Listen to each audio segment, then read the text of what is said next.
안녕하세요 여러분. 여러분들께서는 러시아, 슬라브 민족이라는 단어를 딱 들었을 때 어떤 생각이 가장 먼저 떠오르시나요? 네, 뭐라고요? 전쟁이요? 전쟁이 발발하기 전까지만 해도 러시아, 슬라브 민족이라는 단어를 들었을 때 딱 생각나는 이미지는 바로 상남자였습니다. Oh yeah. 하지만 여러분, 사실 러시아의 뿌리가 되는 동슬라브족, 저 먼 옛날에는 바이킹, 유목민족 등에게 허구한 날 침략받으며 약간의 동래북 이미지가 있는 민족이었다는 사실 알고 계셨나요? 그런데 어떻게 지금에 와서는 강인한 상남자의 이미지를 가지게 될 수 있었을까요? 지금 바로 저와 함께 알아보시죠. 이런 사진들을 인터넷에서 보신 적 많으실 텐데요. 러시아 하면 떠오르는 것이 상남자라면 러시아 상남자 하면 떠오르는 인물이 푸틴일 겁니다. 푸틴은 자신의 지지율이 흔들릴 때마다 강한 남자의 모습을 보여주며 지지율을 붙잡기 위해 노력하는데요. 실제로 이번 우크라이나 전쟁에서 수세에 몰리고 동원령으로 인해 지지율이 감소하자 푸틴은 랴전 지역의 징집병 훈련소를 방문해 저격총 퍼포먼스를 하며 어김없이 상남자 이미지를 강조하고 나섰죠. 왜 이렇게 상남자 이미지를 강조하냐고요? 사실 러시아는 외적의 침략을 막기 어려운 넓은 평야가 많고 아시아에서 유럽으로 가는 길목에 있는 탓에 아시아 쪽이든 유럽 쪽이든 강력한 국가가 나타날 때마다 많은 침략을 받아왔는데요. 이러한 이유 때문에 전통적으로 러시아에서는 적의 침략을 막을 수 있는 강력한 정치 지도자를 선호하는 경향이 있다고 합니다. 푸틴의 강한 남자, 상남자 이미지 메이킹은 러시아 국민들의 이러한 부분을 정확히 노린 쇼맨십인 거죠. 어쨌든 우리는 푸틴의 강한 남자, 상남자 쇼맨십을 많이 접해왔고 푸틴 개인의 이런 모습 또한 우리가 러시아를 바라보는 인식에 분명 큰 영향을 끼쳤을 것 같네요. 러시아 상남자라고 했을 때 처음으로 떠오르는 인물이 푸틴이라고 한다면 그 다음으로 생각나는 인물들은 이 러시아 밈에 나오는 사람들일 것입니다. 어느새부턴가 유튜브에서 종종 볼 수 있게 된 이 러시아 밈에서는 정말 상상치도 못한 기상천외한 일들을 볼 수 있습니다. 포크레인으로 물놀이하는 사람들,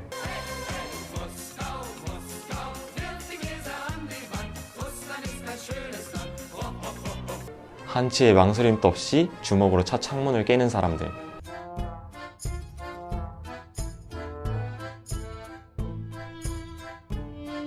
불금을 타고 다니는 사람들,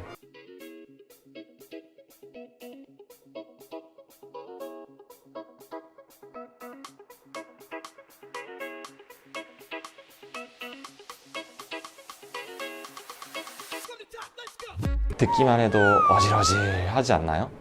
물론 이런 일이 러시아에서도 흔치 않기 때문에 밈으로 나온 것이겠지만 이 러시아 밈이 러시아 하면 상남자라는 생각이 들도록 하는데 크나큰 역할을 했다는 것은 부정할 수 없을 것입니다.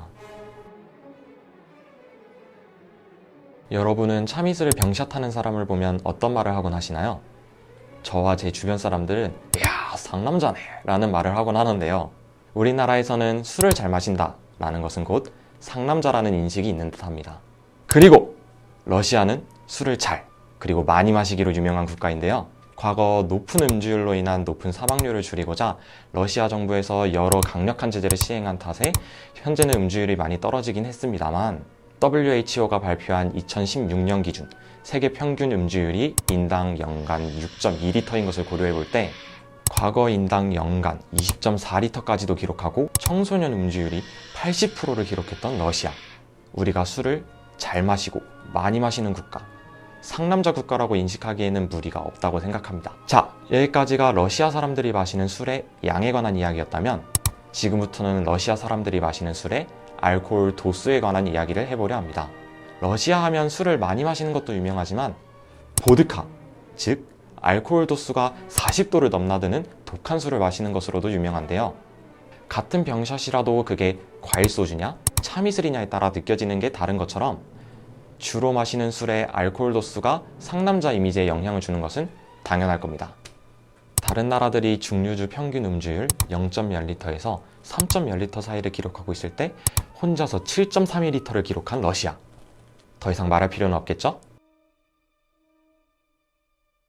바다가 어느 나라, 세계에서 가장 추운 평균 기온이 영하 50도인 오이마콘이라는 마을이 있는 나라, 한겨울이면 뜨끈했던 라면이 순식간에 얼어붙는 나라. 이 말들을 들으면 어떤 나라가 생각나시나요? 대부분 러시아가 떠오르실 건데요. 러시아의 혹독한 기후는 예로부터 유명하죠.